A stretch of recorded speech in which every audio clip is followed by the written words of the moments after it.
Now at the time of recording this video, my birthday is a month away, and as an early birthday gift, the boys at the office have sent me out here to try out the new Monster. Now both of us came into this world in 1992, me as a cute Bawa boy and the Monster as a concept motorcycle. And over the course of the past 29 years, both of us have gone through various stages of our life and have had some funky hairdos and what we think were cool looks. Until 2020, we were both quite porky. But for 2021, both of us have undergone a dramatic makeover. The Monster more than me. So what exactly has Ducati done? And by overhauling the Monster, has it lost some of its monsterness? But before we get to all of that, welcome to ZigWheels. We are here at the BIC and this is how I spend my time getting to know the 2021 Monster. But before we go ahead, make sure you subscribe to the channel and hit that notification bell icon.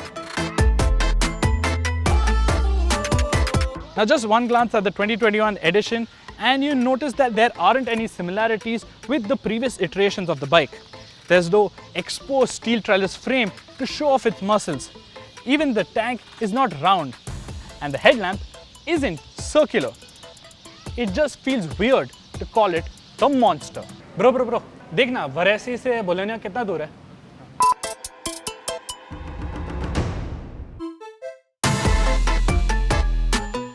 The key emphasis for the new Monster was to make it as lean and mean as possible. There's a lot of muscle toning of the fuel tank, undergoing a transformation from its earlier chubby state. The tail, now made out of glass fiber reinforced polymer and not steel, is sleek and minimalistic. All LED lighting is pretty much a norm in this segment, and the new Monster doesn't disappoint. The dynamic, sweeping front turn indicators have been neatly integrated into the panel above the frame, and clearly have an Audi influence. Lastly, the Panigale V4 inspired TFT console adds to the Monster's premium quotient.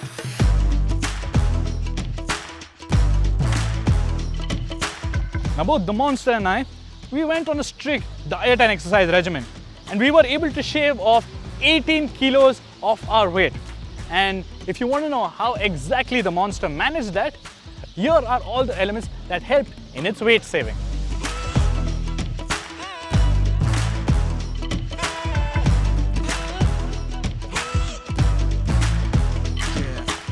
Now the motor here is the same 937cc Tesla Strata L-twin engine that it shares with the Multistrada V2, the Super Sport 950, the Hypermotor 950 and the soon to be launched Desert X. The Naked gets a dedicated tune with 111.5 PS and 93 Nm on tap. It gets a 6-speed gearbox with a hydraulic slip and assist clutch and a whole lot of electronic aids.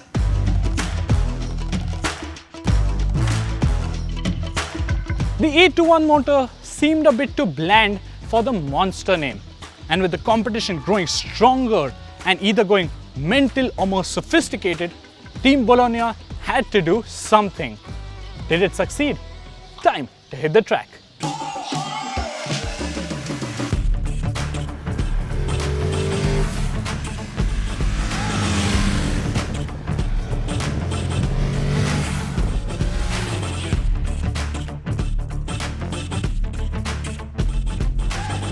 Man, I seem to fall more and more in love with this engine. On the Super Sport, I found it quite charming and it was a bit hairy on the Multistrada. But here, on the Monster, it is as the tagline suggests, just fun. I mean, the wave of torque after 3000 RPM is intoxicating. And thanks to great mid-range performance, you can ride the bike in a gear higher around the twisty bits of the BIC. The power tapers off slowly post 9000 RPM and you pretty soon reach the 10,000 RPM rev limiter. What you will appreciate highly is the linearity of the power delivery. The connection with your right hand and the engine is incredible as it responds to every minor input. It still has the typical gruff Ducati L-twin vibe, which never becomes bothersome, and the Roarty L-twin exhaust note is just marvelous.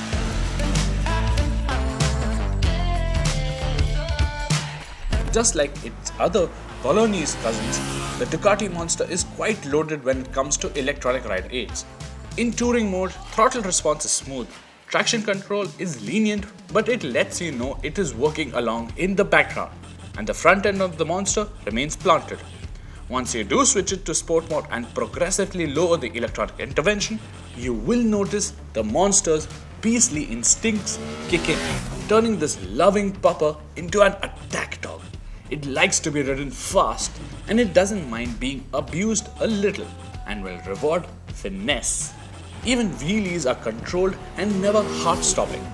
A special mention must be made to the bidirectional quickshifter, as nobody does quickshifters quite like Ducati does. Every shift is positive, precise and rapid. Now the ergonomics on the old Monster 821 were a bit aggressive and taxing on your body. But for the 2021 Monster, Ducati has made subtle tweaks to the rider's triangle, and that has amplified the fun. So what they have really done is that they've pulled the bars closer to the rider, the foot pegs have been pushed further back and lowered. And even though the seat height, which is 820mm, remains the same, thanks to this, the Panigale V4 inspired monocoque chassis, which narrows towards the rider, well, shorter riders can also flat foot the bike quite easily. And if you still find the 820mm seat height tall, Ducati will sell you a low seat option which drops the seat height down to 800mm. And if you still find that tall, Ducati also has a low suspension and low seat kit which drops the seat height to 775mm. Lastly, these tank recesses are neatly designed to straddle the bike well.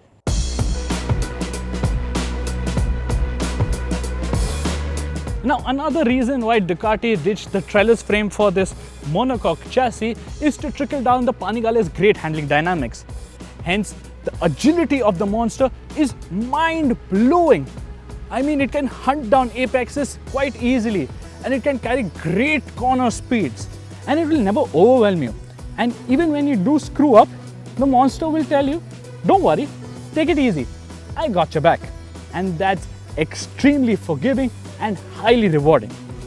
I would have liked adjustable suspension though, as the stock tune is a bit too soft, and that's set up for city riding.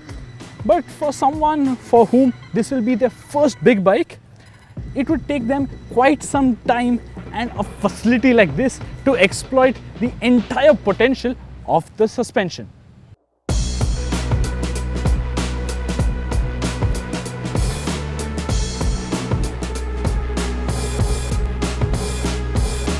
The Pirelli Diablo Rosso 3 tires held their own pretty well around the BIC.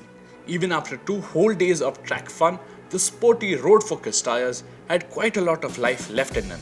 At the press test, only the most experienced riders were able to find the limits of traction, and that too towards the end of the day.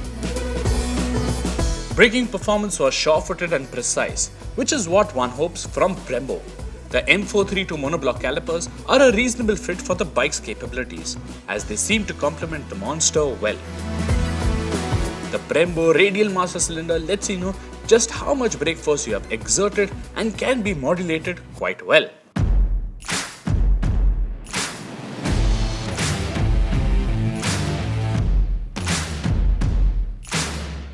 Ducati has struck gold with the 2021 Monster. Historically, the Monster was that bike that saved the Italian manufacturer. But since it doesn't have to carry around that pressure on its shoulders anymore, the Monster can now flex its muscles and show what exactly was missing in its previous iterations. Yes, the price tag is a tad bit too high, and the lack of sophisticated adjustable suspension is a bit disheartening. And it doesn't look like any other previous Monster. But it doesn't need to. Ducati has turned a new page, and this new chapter of the Monster is quite exciting. And I would go out on a limb and suggest that for somebody who is stepping up from the world of KTM 390s, Apache RR 310s, Ninja 300s and all of your sub 400cc bikes, they can directly jump onto this bike and skip the 650s, and this can be their first big bike. Well, that's our time here with the Monster at the BIC. We are eager to have a go on it in its real element, out in the city, out on the highway and out in the twisties. So make sure you're subscribed to ZigWheels and notified for when that video drops. Don't forget to like and share this video with that friend who wants to step into the world of big bikes. This is Jehan signing off, and as the Italians say, arrivederci.